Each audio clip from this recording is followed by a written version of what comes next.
Hey guys, this is Gabby with Living Earth Farm. Today we are going to do, you've seen one of my closets already, which is my hydroponic and baby plant closet.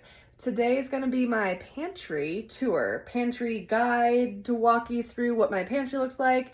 Now I will say, my pantry is not perfect by any means. It is not perfect. It is not the one size fits all system. It's been a work in progress and it's going to continue to be a work in progress. I don't know of a lot of people that have the world's most perfect pantry and they're satisfied with how it is all the time. Things change, your needs change, you may need to update things as you go. So I'm gonna walk you through how I have it set up, how I have it organized, and then my inventory system that I created. So let me go ahead and flip my camera on and we'll get started. Okay, so I wanted to walk you through, this is my beautiful pantry in here. It is a closet in my guest bedroom, which is actually my office. So I can open it up here and you'll see how back all the way up, you can see the whole entire thing. If you are not a big canner, maybe you don't have a big pantry, you might look at this and go, what in the name of hell are we looking at right now? So I'm going to walk you through what this actually is, what the method to my madness is here.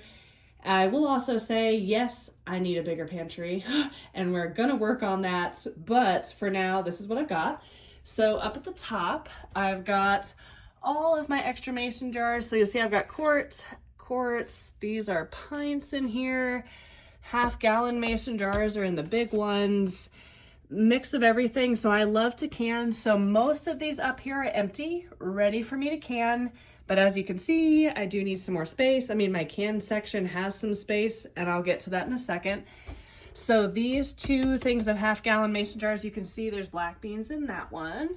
And in here there are, those are my soy curls up there as well. So the issue is, ideally, I want those black beans and soy curls down here in my pantry, but there is not a lot of space. And I will get to why there's not a lot of space in a minute. So my top shelf up at the top, so actually let me start with my wire rack. My wire rack, I got this from Lowe's for about $50-ish. Each shelf on here, there's 4 shelves. Each shelf can hold up to 350 pounds, which is what I was looking for to hold all of my canned goods, all of my dried goods, all of the things. And they can be customized with how tall, like where each and every shelf is. So I have them customized for what I need at the moment, but I love that I can fix that in the future if I want to. So the one bad part about these amazing shelves is when I go to put awesome jars, I do love saving my recycled jars. Whether they're recycled jars or just regular mason jars, they don't stand up well. That was Selena Sky knocking things over that I'd set to the side. Okay, so they don't stand up well on these racks right here. They tend to like slide around. They don't sit straight. So what I did as a solve is, you can see, if I move this, this is just a cutting board. I got this cutting board from the Dollar Tree, and I think I even got some at the thrift store. So my goal was to spend $1 or less. So you can see all the nice matchy white ones were from the dollar store, and then the couple of random ones I found at a thrift store for about $1. And they really help me make sure everything is stable. I've seen people in the past that have created, like out of plywood or wood, they have cut it so it fits exactly what's in here. I don't have plywood or wood available like that. I could buy some, but dollar store cutting boards were a lot cheaper than buying me some wood. So dollar store cutting boards it is for me, at least for right now with this system that I have at the moment.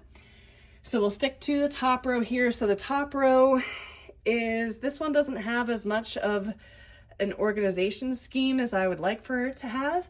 So I will say the reason it looks raised, I do have like this stair thing that you put spices on. Let me see, remove that. There you go. Now you can see little stairs that are back there. And so it really helps me see what is in here. So this top shelf for me are things that I can't really make myself, things I don't really need in bulk.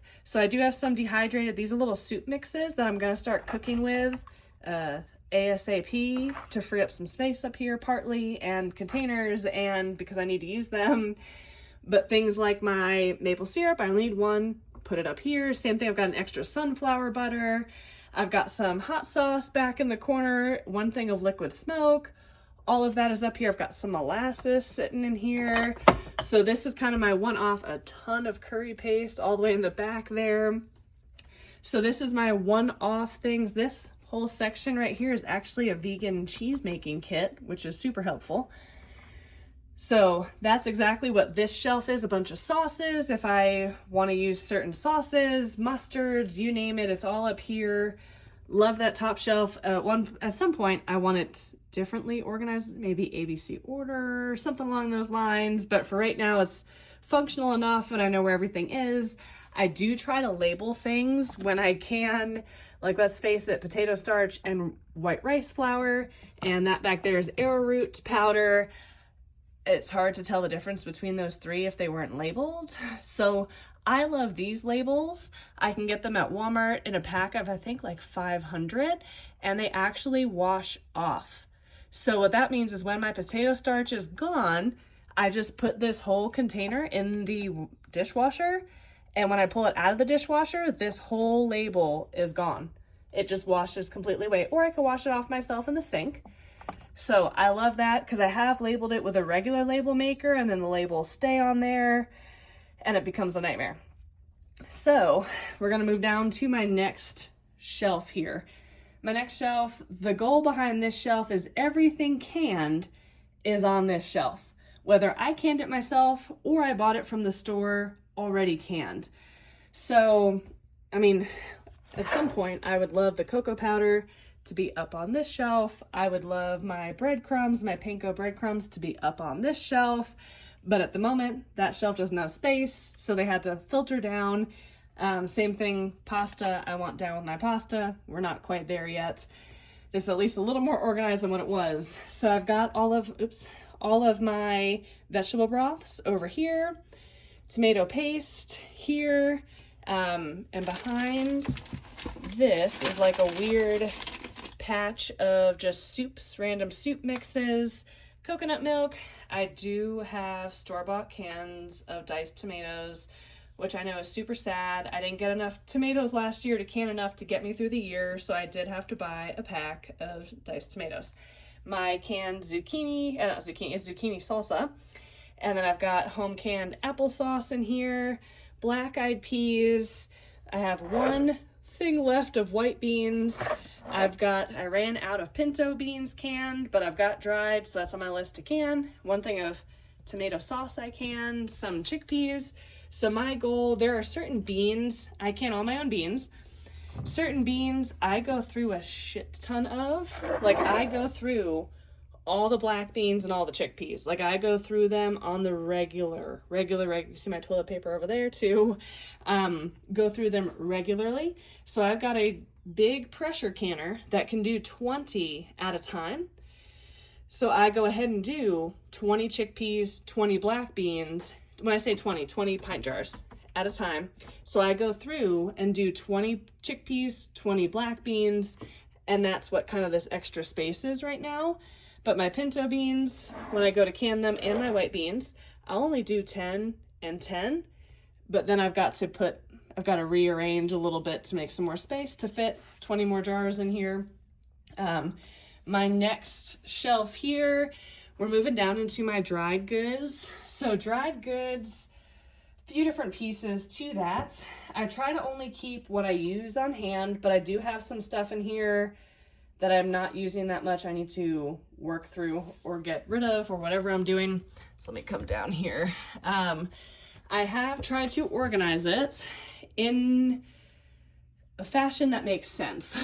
So over here to the right, all of my nuts are over here. Pecans, almonds, walnuts, cashews, and I think that got most of them.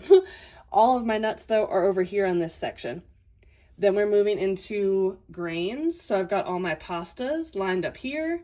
Then we're moving into flours, baking section. So all of my flours are right in here, and baking soda. Actually, baking soda's off to the side. But as we keep going, popcorn doesn't really have a good spot to go, so it's here. Pepitas I bake with, so I have pepitas. Any sugars that I use are here. Then we're into like baking sodas, things like that off to the side. So you'll see I've got like random containers. That's because unfortunately, with the limited space that I have, sometimes, like in this case here, these are some awesome walnuts. Not enough to fill a half-gallon mason jar, but a good amount of walnuts that I still want to keep. So I have them up there so I know to grab that thing of walnuts before I reach for the full thing of walnuts in the back. Same thing, the pecans, I put them right in the front to grab those before I grab the big thing of pecans. So it's unfortunate that they're up on the top like that, and I would like to get enough shelf space so they actually fit on the shelf. That would be helpful.